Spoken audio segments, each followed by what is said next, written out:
You're listening to Murder Not Murdering with Erin, And Autumn, a true crime podcast about murder and murdering. but we are not murderers.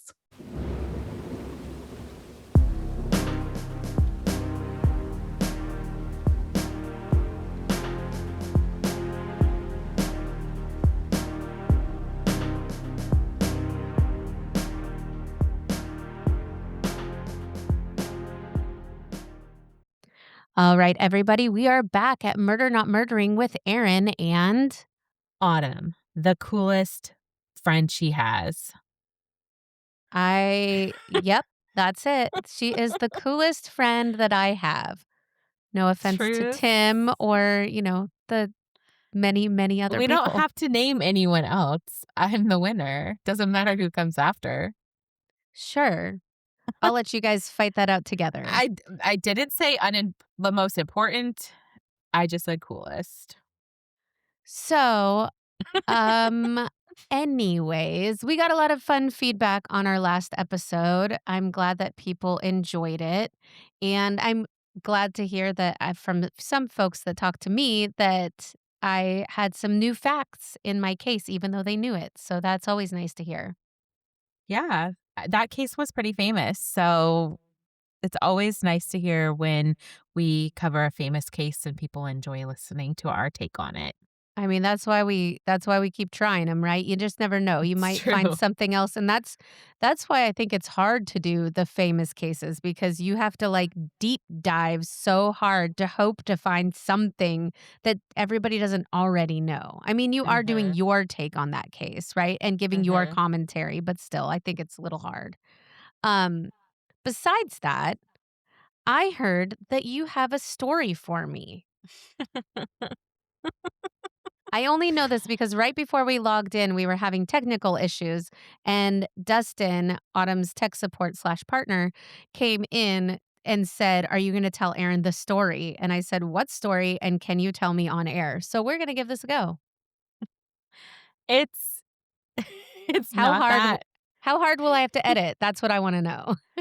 No, you won't have to edit. It just was so strange. It was like one of the weirdest encounters I've ever had. So we I love Gatorade, okay? Gatorade Zero to be exact. And it's really hard to find it on sale. And if you don't find it on sale, it's very expensive. It's like $3 a bottle. And who's going to pay that? I mean, truly, like, Not you. not me. Not me. I like a bargain, okay? And the deals at Fred Meyer or like Safeway is usually like 10 for 10, and I wait for those. But lately they've been like few and far between. So I don't have such a stock on hand, let's say. Well, today I really needed a Gatorade. Why did you need And that, Autumn? I was very thirsty. You Erin. feeling I a was little parched. dehydrated? Little Very dehydrated, dehydrated. friend? Okay. Very dehydrated. Needed some electrolytes. And Heard. so we went to Chipotle to grab some food, and right across the street is an AM PM. I'm like, okay, I'm gonna go in there and I don't even care at this point how much it is. I'm just gonna buy a cold Gatorade. Well, I get in there and they were on sale. I was like, heck yeah, they were 3 for $5, which is a really good deal when it's not the 10 for 10 or whatnot. So I was like, I'm gonna get 6 of these, okay? You get Why? hydrated. Because I love Gatorade and Gatorade Zero, to be specific, because I'm diabetic, but I I was like, "Heck yeah." I grab 3 orange flavors, 3 blue flavors, and I head to the register. I'm a small person for people that don't know me in real life. I'm little, so, like, carrying these 6 bottles was quite the feat to begin with, right? So then I'm like, there's no baskets, it's a AM, PM. So I'm carrying them to the front, and this woman's behind me, racing me to the front, and I was like, "Okay, whatever, like, you can go. I'll just stand here and hold these Gatorades that I'm about to drop," and I let her go in front of me. She's getting cigarettes, whatnot, she goes. I dump the Gatorades on the counter to this man behind the register, and he goes, "Oh, you're taking advantage of the sale," and I said, "Oh, for sure." I'm like, "Normally, they're like at this store, they were like $3-something per one, and then there were 3 for $5. So I'm like, "Yeah, I am." And he's like, "Great, that's awesome." He was like really friendly, super nice. And he goes, "Do you need a bag?" Well, obviously, I'm going to say yes because I just juggled these onto the counter and I needed something to carry it. And he goes, "Oh, you might need 2 bags." I'm like, "Okay, whatever. Like, just put it in the bag, sir." So I pay and he goes, "Do you want the receipt?" And I say no. And so then he tears off the receipt and throws it in the trash. I mean, I don't need the receipt in this day and age. What am I gonna do with it? So then I leave and Dustin drove. So I opened the passenger side, put the bags in the back seat, whatever. I walk Yeah. around the car, get in the car. Dustin's fumbling on his phone, just doing something. So we didn't leave right away. I'm sitting in there, buckled up. I look up, and this woman that works there, not the person who checked me out, she was wearing this vest, like a high vis vest, and she had on a um like a Name tag? mask, like Oh. COVID mask. Yeah. Yeah. And I mean, you could tell she worked there, but she had like on Okay. a mask, and she just comes out and is staring me down, like making Oh. eye contact with me. And she's holding this like bottle in her hand, like a Windex bottle or something. And I'm looking at her, she's looking at me, and I'm thinking, well, maybe she can't really see. I don't know what's going on. Why is she staring at me? And so this is like a prolonged stare. And I look at Dustin and I'm like, "Dustin, I am so uncomfortable. Can you back up and leave? This woman is staring me down." And then she takes her phone out and starts taking pictures of me. What? And I'm like looking at him and I'm like, "What, Dustin? What is happening?" He's like, "I don't know." And then she starts yelling. She starts screaming. She goes, "Don't ever come back." And she's like taking pictures of me. And I'm like, "Dustin," and I'm about to roll down the window and ask her what the hell is happening. And he's like, "Don't do that." And I'm like, "Well, what, does she think I stole these Gatorades that the man checked me out and gave me?" I mean, like, how would I have bags from her register if I stole these? What? It was so weird, and I am still freaked out by it. I'm like, Wait, "Why?" did you not find out why? No, he kept driving, and he was like, "I don't know why. I don't know." And I'm like, first of all, men suck at that, right? Like, why couldn't I have asked her? Like, what is your problem? Well, if anything, just crack the window, right? If you Yes, were I mean, worried and be I like, "What don't are you talking about?" I wasn't to be quite honest, I wasn't worried. I was with him, right? Like, Sure. I'm not in any danger, but, like, I was so curious. She was glaring at me and What staring did me she down. think you did? I have no idea. I was in that store for less than 3 minutes. I walked right to the thing to get the Gatorades, stood in line, let the weird lady with the cigarettes go in front of me, and then I talked to the register man and then paid. He asked if I wanted my receipt. I said no, and I left. I have no idea what the hell she did. It was so weird. Well, clearly you made an impression. Right? Like, I honestly have no idea what that was about, but it was so jarring. I'm still thinking about it, and it was like, what, over an hour, maybe 2 hours ago at this point? Autumn, why don't you call? Call the actual place and just be like, "Hi, I was there earlier. I got these Gatorades. Their lady was yelling at me. I'm not sure what happened, but I left, and I'm just And I'm curious if you still could." thinking Yeah. about it. Well, that's what I would do. I just call and be like, "Hey, what's the deal?" Yeah, I mean, she was taking my picture and yelling, "Never come back, never come back." Listen, when we are done, I'm going to urge Autumn to call, and we will give you an update on the Well, next not episode. only that, Erin, those Gatorades are on sale right now, and you know how much I want Gatorade. I She wanted has to go back.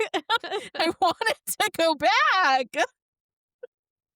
Yeah, It you was could only like, carry so many in the moment. 100%. I mean, I was like down for $6, like what, like $5-6 after.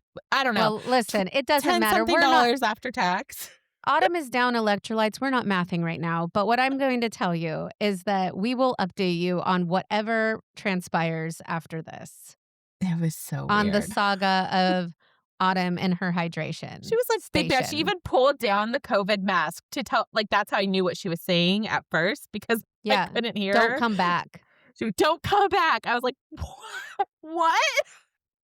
You're calling So after this. I strange. need to know what happened. I mean, like, Dustin was like, I don't know, maybe she thought you stole it. I'm like, yeah, I stole it. I had the guy at the register give me some bags. I put them in there, meandered out. I mean, I didn't even walk very fast. well, and if Meandered you outside. just stole things, why would you sit there too? Right? Why would I let Dustin play on his phone while I'm Now you're in sure she possession of works there? stolen gear? Positive she worked there. Okay, then. Because when I saw her when I walked in, and she was in a different area, like by where the sodas were, cleaning the station. Okay. Well, And I mean, maybe honestly, if she wasn't working there, and if she that just would was make more somebody sense. She just cleaning unwell. the station, maybe that You could never be. know. But she You went never back know. in. Like, after she was done yelling at me as we drove away, she went back in. Maybe mean, I she guess did think you stole something, like watching you on the cameras. I mean, maybe she thought she saw you like when you were holding things, like slide something under your arm or something. You know what I mean? Maybe. Honestly, maybe. It was so That's weird. the only thing I can think of. It was so weird. Like, the way she was I mean, it was into my soul, and I was feeling so uncomfortable, and then that's when she took out the phone and started taking pictures till we don't come back. I was like, what? Okay. So we are going to update you on the next episode because the saga of Autumn and her electrolytes is real. Yeah, it was very strange. Now back to true crime. I mean, I could have committed a crime, apparently, to this woman. So here's the deal, though. I've been having reoccurring dreams, and they're not the kind of nightmare you would think, right? We cover a lot of true crime, and honestly, people are like, "Does that sometimes like get to you?" And no, it doesn't. It doesn't get to me either. Yeah. I feel like we've been doing this so long that like I'm not numb to it by any means, but I think of it more as a science rather than like the actual horrors, Mhm. right? Like the horse, for sure. Yeah. So I've been having a reoccurring dream that I am a director of a true crime documentary, and I'm having to direct all of these people and talk to them about having to film this documentary. And I'm like visibly I'm like action, like doing the whole deal, right? But the things are like someone I know brought a really gross food to a potluck, and I'm investigating it of why they would do that and What? what. Yeah. Oh, And they're so I like, could hire you for this situation that just happened. I could be like, "Hey, perhaps why'd this I'll lady shoot it. yell at me?" I'm going to sit her down and we're going to talk about it in the documentary. But I'm making a really bad documentary and there's like reenactments and all of this. It's been like my like nightmare lately. That is So, hilarious. yeah. I mean, I watch a lot of true crime documentaries, so I think it's just like and I watched one the other day, which actually is my case that I'm doing tonight. The documentary was awful. Like, they did really bad reenactments, and the reenactments were vocal. Sometimes it's just like, like unsolved mysteries and stuff, you don't really hear them talking in the reenactments. There's a voiceover. This was like bad porn acting. So it was really, really, really bad acting. I don't know. What are you doing here? Do you want to be my girlfriend? Like, it was just really, really bad. And so I think that stuck with me. And my nightmare was that I was making that type of documentary. I don't know. So that's my fun fact this week. Autumn, do you have a happy fact for us? No. You said you were going to look one up. Nope. Didn't do it. Damn it. Every week. She Letting made up me the down. segment. She made up the segment for me, and now I'm letting her down. You're letting me down. My Come on fun now. fact is that the Bachelorette was canceled 3 days before premiere. I never watched that show, but I did hear all about it. I haven't watched in years. I used to Autumn, watch. did you see the video, though, of her? I did, and I agree. Yikes. Big yikes. I mean, I have to play devil's advocate here. I Right. saw the video, and I Mhm. strongly disagree with what happened in the video. Yeah. But here's where I'm having a problem with the video, is that the video is from 2023. She Mhm. was arrested at that time and faced charges, went through the court and did her do like situation with that Sure. with that video and the Mhm. domestic violence what that happened during that specific incident. But they do massive background checks. So how did that slip through the So cracks? it couldn't have. That's the thing. In 2023, that situation was viral. There is no way that they didn't know about it. They fully knew about it. It also So is she this a publicity stunt? I don't think so. No. So this is what because me and a good friend of mine, Hannah, are really, really into celebrity gossip and all these things. So that's like you and I in true crime. Hannah and I are like that with celebrity gossip. So Got it. she's also a part of Hulu, that is the parent company for for The Bachelorette, right? Like, so Hulu and ABC, I think it's ABC. I don't Don't quote know. me on that, but like they're one and the same. And so her show that she's famous for, Secret Lives of Mormon Wives, is on Hulu. So and the producers know everything that goes on. So not only did they know about that incident, they had footage from it and they were, you know what I mean? Like it was, Yeah. they've known about it. So the fact that they canceled based off that video is basically, in my opinion, after doing a deep dive, is because they too much got leaked of her season. We already know who the winner was. We already know she got engaged. We already know they broke up. And we Oh. already know that she went back to the person, his name's Dakota, the one that was in that video from 2023. So they were worried that people weren't going to watch. Mm-hmm. That everyone already knew. That's my theory. And also, I have to be honest here, the two of them, Dakota and Taylor, are very toxic. And he is not innocent. They are both very, very heavily into toxic behavior. Mhm. And he released that video to the public. And he released that video to the public 3 days before her season was supposed to start to cause this drama, to cause her not to be able to be the Bachelorette on TV. Like, that was Yeah. his way of abusing her, like taking something Getting from her, back. right? Yeah. So the two of them are awful and toxic together. And I'm just sitting here like, first of all, I have to say, she never should have been the Bachelorette. She is not in a good headspace. She's not well. She has a Well, lot to work clearly through. you can tell with the domestic Yes. violence, and her She has child a got lot harmed in that, and it Mhm. was awful. a lot of self-reflection needs to happen for her. Yeah. And I don't think it was a healthy situation for her to be on The Bachelorette. And not to say that she's not at fault for her actions or shouldn't be held accountable. I believe she should be. But I also believe that they should have maybe waited. I don't know. I don't think she was Sure. right for that part. You know what I mean? Yeah. Well, on that note, we're going to move on to murderette number 1, Autumn. Thank you for having me today. I will be going forward with my story. And Erin, it is extremely local.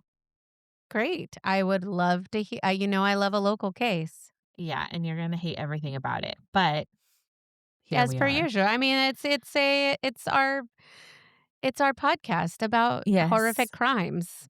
So She's it's not to a be child, expected. but everything else is awful. Cool. Let's get into it. Let's do it. So this is the murder of Jody Loomis. And if the last name Loomis sounds familiar, it has nothing to do with the movie Scream, but Billy Loomis was in Scream. Anyway, a character. That's a happy fact. That could be my happy fact. There we Boom. go. Okay, so ready? I'm ready. Here we go. It's a late summer afternoon in 1972.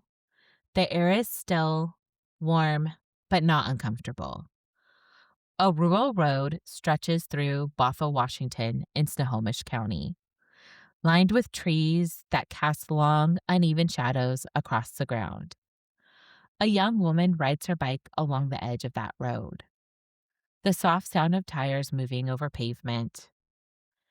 The kind of moment you don't think twice about. the kind of moment that feels safe. Moments earlier, inside her family's home, 20-year-old Jody Loomis is getting ready to head out. She's planning to spend the afternoon at the barn, trail riding with her horse, Saudi. Before she leaves, she borrows a pair of boots from her younger sister, Jana.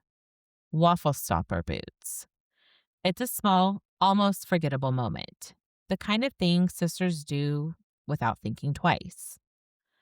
Jody heads out on her white 10-speed bicycle. She never makes it to the barn. Later that afternoon, a young couple is walking through a wooded area nearby. And that's when they see her. A woman, gravely injured, lying in the woods. She's been shot in the head. There are signs of a violent assault. They rush to help. Emergency responders arrive quickly, and Jody is transported to the hospital.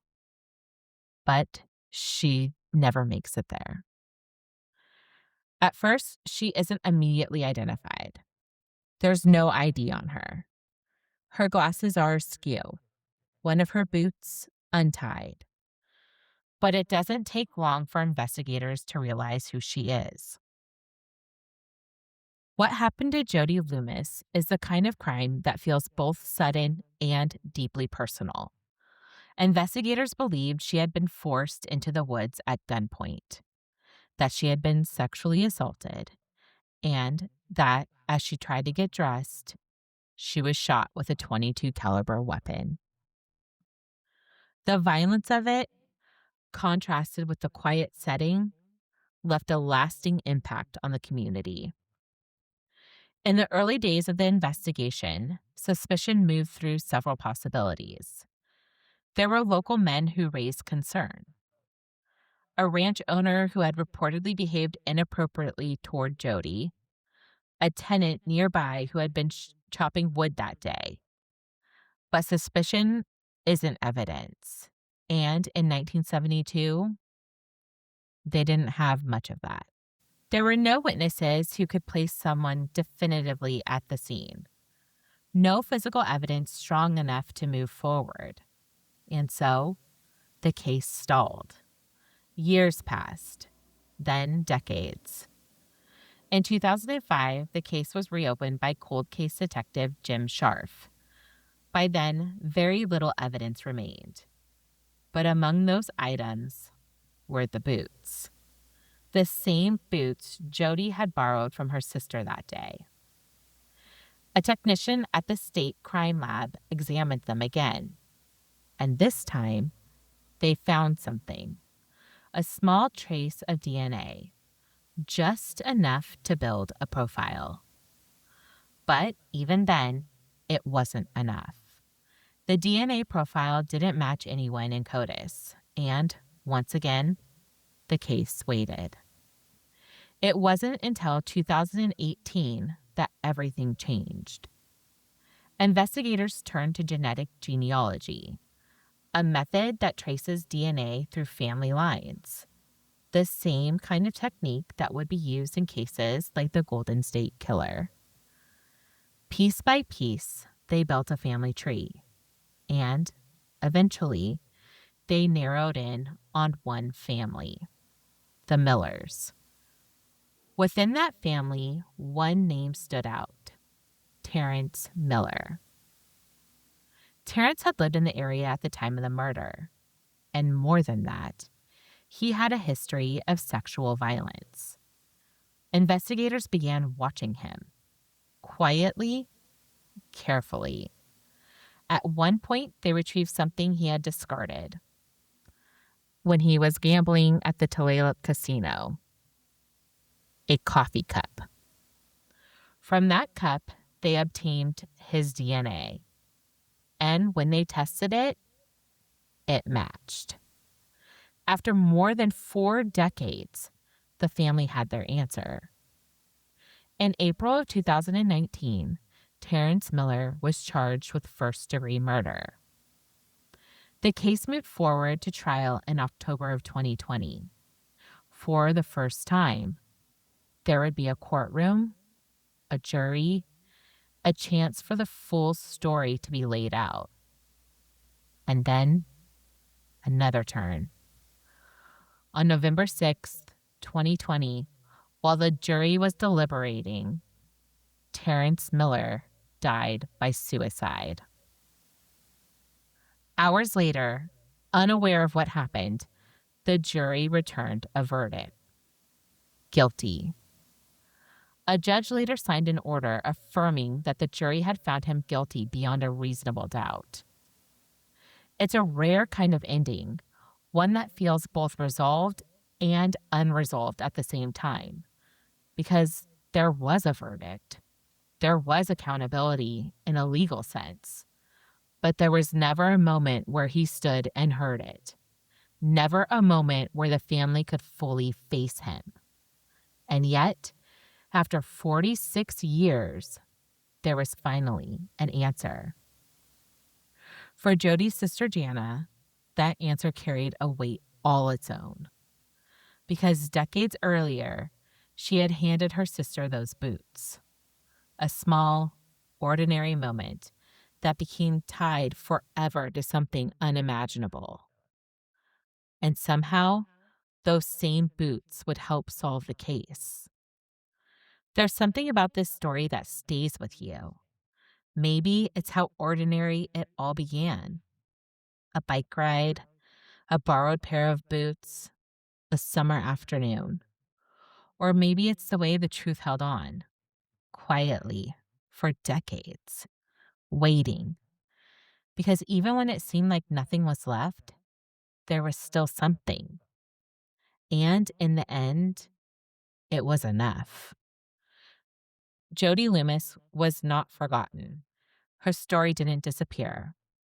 And even though justice didn't come in the way anyone would have chosen, it still came. My sources were the Snohomish County Sheriff's Office, the Seattle Times, King 5 News, Como News, People Magazine, and the Everett Herald. Yeah, that's a frustrating one for me because I hate the way that that ended, not having resolution. But the reason why I knew of this case is I did a case a while back about the cold case cards that they used in prisons. You remember that one where they used playing cards, a deck of cards? And she was one of the faces on the deck of cards. Oh, wow. So I remembered seeing it through that. She was, I can tell you right now, she was the 10 of hearts. I don't feel you're like you said, it's resolved and unresolved at the same time because though you have some form of justice, you don't really have the someone didn't have to pay for that, right? As far as It's actually having doing to serve time. So I'm like, time. Yeah, yeah. serving time.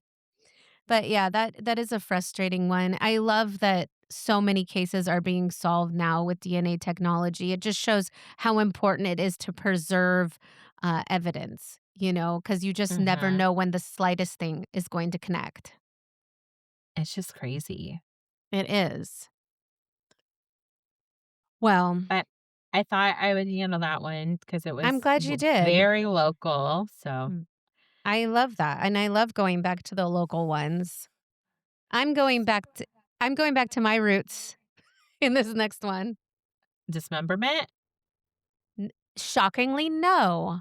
Oh, But this will be the third one of its type I've done. okay. Let's hear it. Okay.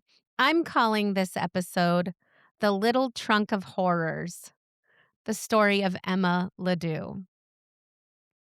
Let's start with a box.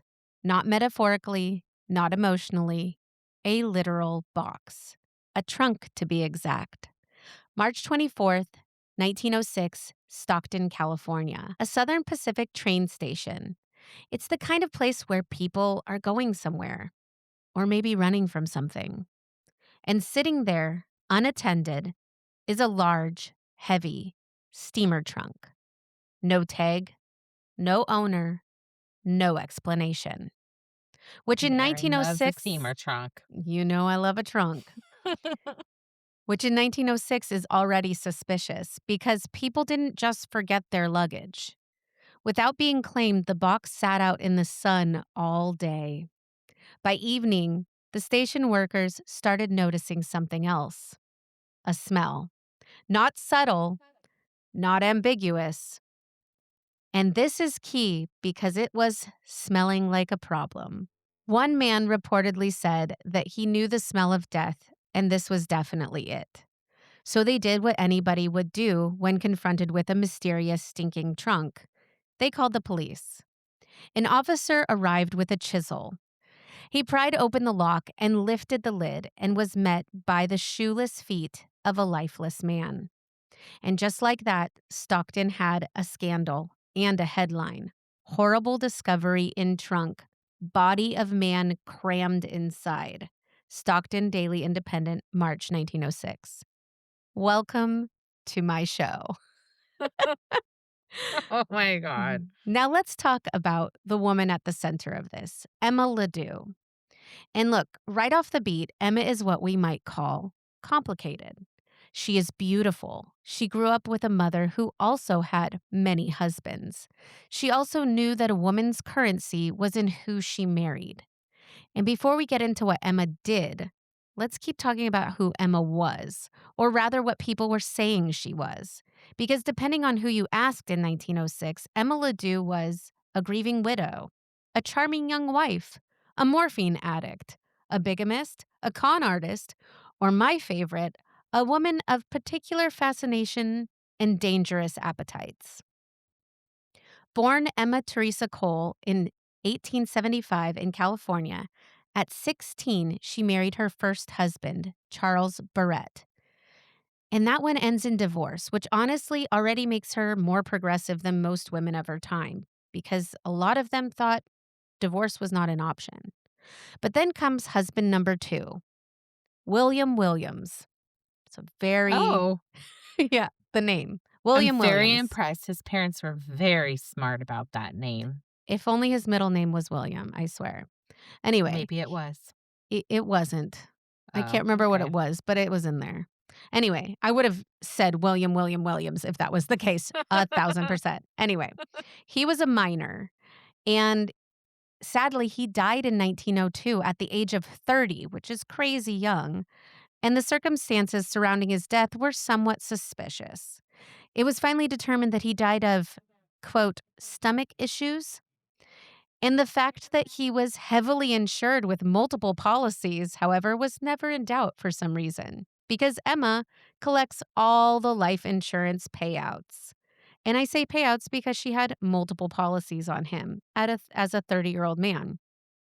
Because nothing says till death do us part like diversified financial planning. And here's one thing about Emma, she does not wait. Because within 2 months of becoming a widow, she marries husband number 3, Albert McVicker. She received a life insurance settlement from her previous husband's death of nearly $10,000, which would be approximately $378,000 today. It's a pretty hefty sum. Mm-hmm. Then, after telling Albert she really needs to visit her ailing mother, she returns to California alone with the money. But visit her mother, she does not. She starts hanging out at an upscale brothel and spending her time with men who like to spend their money on her. And if you're thinking, what could happen next? It's not what you think. Because in 1905, she marries again to husband number 4, Jean LeDoux, but without divorcing husband number 3. So at Oh. this point, Emma is technically the wife of 2 husbands, both completely unaware of each other, and she's leading a double life visiting both of them. Now, we're going to talk about Albert McVicker, husband number 3. By most accounts, he adored Emma, which is tragic because Emma did not return that sentiment.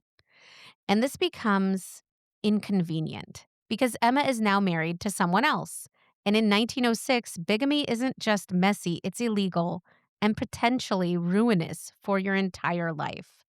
So what do you do if your husband might expose your double life?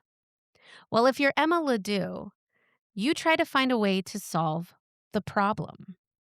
In I March, thought for sure you were gonna say, "If you're Emma LeDoux, the answer is murder." that's too easy. March 1906, Emma invites Albert to meet her in Stockton. A reconciliation, a fresh start, a new city. And if you're listening closely, a setup. They check into a hotel, room 97 at the California Hotel. They spend the day together. They go furniture shopping for their new home. They laugh and enjoy each other's company. It sounds almost romantic or deeply unsettling because we know a lot about premeditation. Because while McVicker is picking out furniture for a future, Emma is planning to end his. That night, she gives him morphine, a lot of morphine, enough that, according to testimony, was 10 times the amount needed to kill a man. And she doesn't stop there Oh, because poison apparently is not dramatic enough, and Albert was not dying fast. There is evidence next of a physical assault, head injuries, and blood, leading us to believe that she then bludgeoned him. The next morning, Emma runs errands, casually, calmly, like she didn't have a dead or dying man in her hotel room. She buys a trunk. She buys some rope, arranges the furniture that she ordered with her husband to be delivered to husband number 4. And then she stuffs Albert into that trunk, possibly while he was still alive. Let that one sit for a second. Huh. She has the trunk delivered to a train station. She tells the delivery man it's full of dishes, which explains why it's heavy and fragile. Now we're circling back. The trunk, the smell, the chisel, the feet. The police trace the trunk not back the to feet. the feet. Not the feet. It's the first thing they saw. The police trace the trunk back to the hotel, room 97, where the landlady confirms that a couple stayed there, and the man is Albert McVicker. And yes, the woman who was with him is gone. But she left something behind, a photograph. And unfortunately for her, this is a huge mistake because it's an easy way to identify her. Emma doesn't get far. She is arrested within days. And when confronted, she reportedly says, "I know what you want with me, and I will go with you." It's her calmness that bothers the authorities. And then she informs them that her last name is actually not McVicker, but LeDoux. Her name is Emma LeDoux, and she's married to someone else. Oh. The police, however, are not impressed or confused. They know exactly who she is. But Emma has stories. Version number 1. A mysterious man named Joe Miller killed Albert McVicker. He had been drinking with them all night. She left for a little while, then returned to find Albert dead. All she did was help clean up. Sure, Emma. Version number 2. Albert McVicker overdosed accidentally because Emma was addicted to morphine and she encouraged him to use it. He died when he did too much. So she panicked, and naturally, as anyone does, she stuffs him into a trunk. Now, neither of these really fit, right? And Emma is so cool under pressure, but she's not a great liar and she cannot keep her story straight. So now the trial begins. It's June 1906. And Stockton is losing its mind. Newspapers are going wild. Crowds are lining up. At one point, people, and by people I mean women, children, and literally whole families, file past Albert McVicker's body on display at the morgue like it is an exhibit. Because in the early 1900s, America had no chill. This is their entertainment. The prosecution builds a case that is honestly very solid. They show that Emma bought copious amounts of morphine. She bought the trunk. She arranged the shipment. She had motive, her bigamous life, the money, and the inconvenience of the previous husband. But then comes the science, and the chemist testifies that McVicker's body contained lethal levels of morphine. Like I said, 10 times the amount it would take to kill a normal man. And he was like a pretty large man for that time, he was almost 6 feet and he was over 180 pounds. That's pretty tall for back then. Mhm. And then to prove that it was the poisoning that really killed him, at first they were trying to say that it was the suffocation, that someone couldn't have survived in the trunk.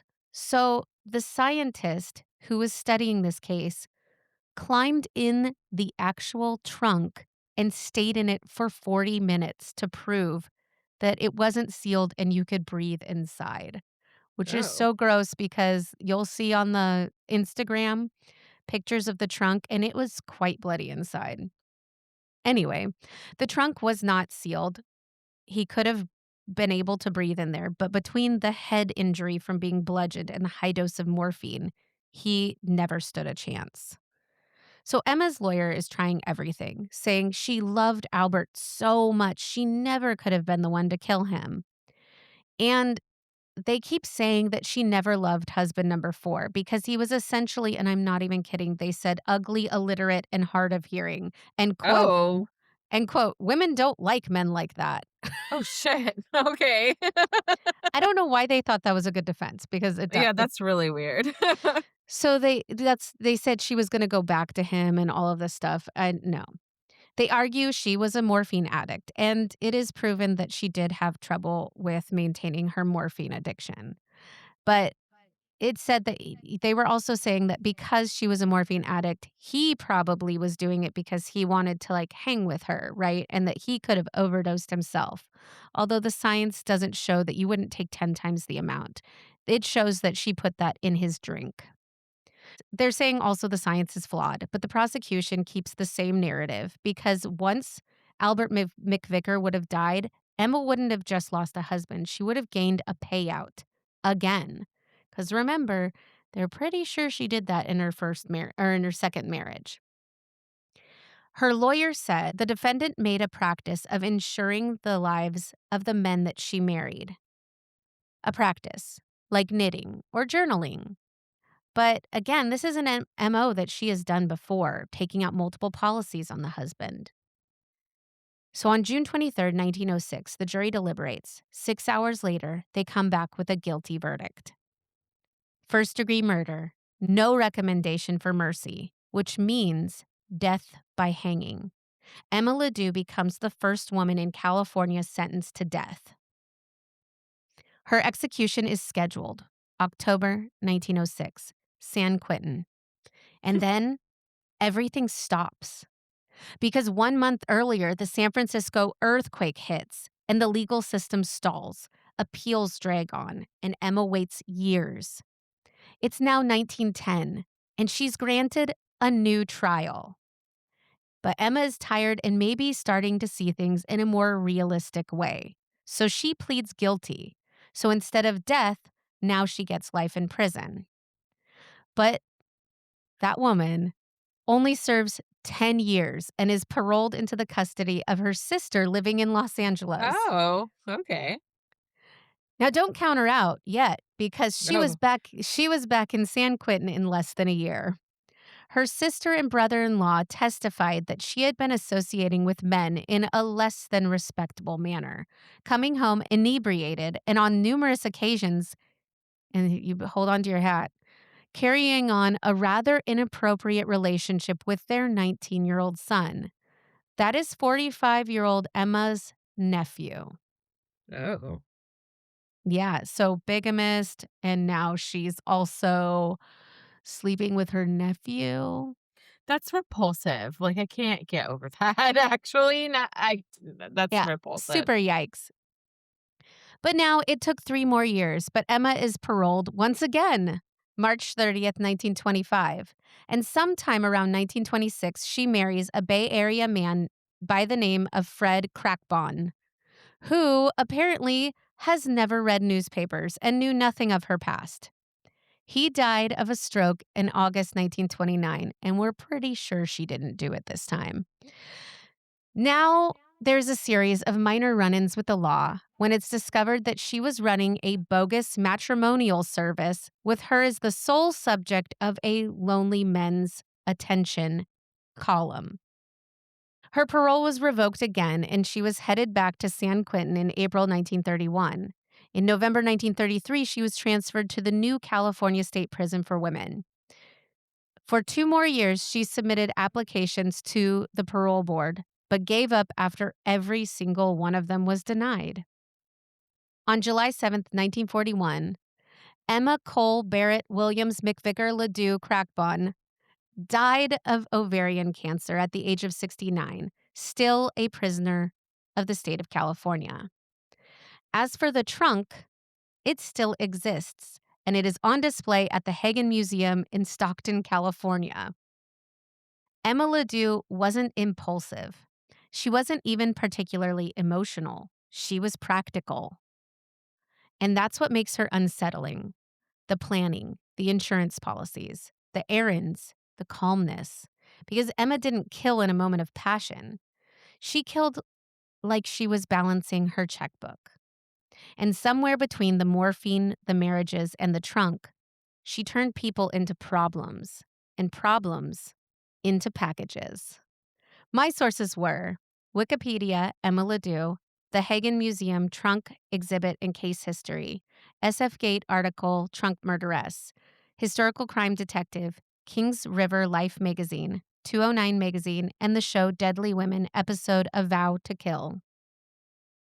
That was crazy. Right? So many You went husbands, right back so little to your time. trunk days, too. I mean, this is the 3rd trunk murder that I've done. Mhm. Most of them, though, had dismemberment because to fit a body in a trunk to is... fit a body in the trunk, you have to cut them up, There was the unless they're Mahoney small. the Mahoney trunk murder, which is a local one. Do go back and check that one out if you haven't heard it yet. That one is a local case that happened, also kind of an insurance sort of scheme. Then I also had one where someone traveled with a trunk that was leaking, and that was a body. Mhm. That one is actually called the Trunk Murderess. And yeah, I just saw this one and I thought, man, it's right up my alley. It's 1906, early forensics, all of those pieces. I also, it's been a minute since I've done a woman killer, so I thought, no, why not? Equal opportunity for the ladies. And I thought I'd do this one. I believe she for sure murdered husband number 2 for the insurance money. Why would you take out multiple insurance policies on a man who was fairly young? Mhm. And No, she I sure agree. did. And she got a substantial amount of money from that. In between time, she married husband number 3 because she was like, if this money doesn't come through, I got to be married.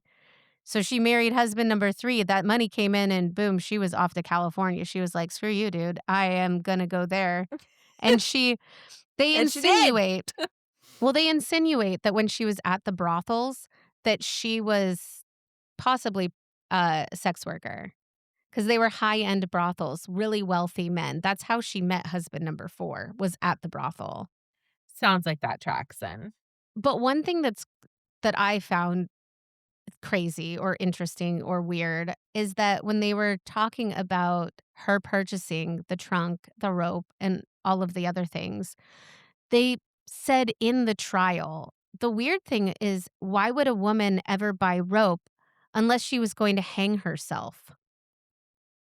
I Yeah, was that like, is a weird conclusion. Like, you I was can't buy like, rope for any other reasons?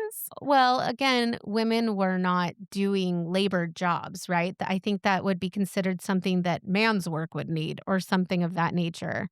But I'm like, okay, it just seemed like a weird anecdote to say, why would a woman even buy this? And that was her lawyer. A woman Cool. wouldn't buy rope unless they were going to hang themselves. I was like, Jesus Christ, dude, what the hell? Yeah, But that's intense. the trial seemed very theatrical as well. But the thing that sticks out to everybody in everything I've ever read, and a lot of the old newspaper articles too, is how calm she was. Modern profiling has called her a psychopath Oh. because of the fact that she shows no emotion. Like, no emotion, yeah. And she was wickedly smart. Like, she was extremely intelligent. I mean, that's how she was able to pull all of this off, right? So Mhm. that was the case of Emma LeDoux. The funny thing is I have a very good friend named Emma, so when I was writing it, every time I said it, I was picturing my friend Emma, and she wouldn't murder anybody. No, she would not. She's very sweet. Yes. But I will have pictures of Emma LeDoux and the trunk and all of these other things on our Instagram page at Murder Not Murdering because the her first mugshot, she is wearing a hat that is no joke, like a foot and a half off of her head. It's Victorian times, right? It's a massive hat.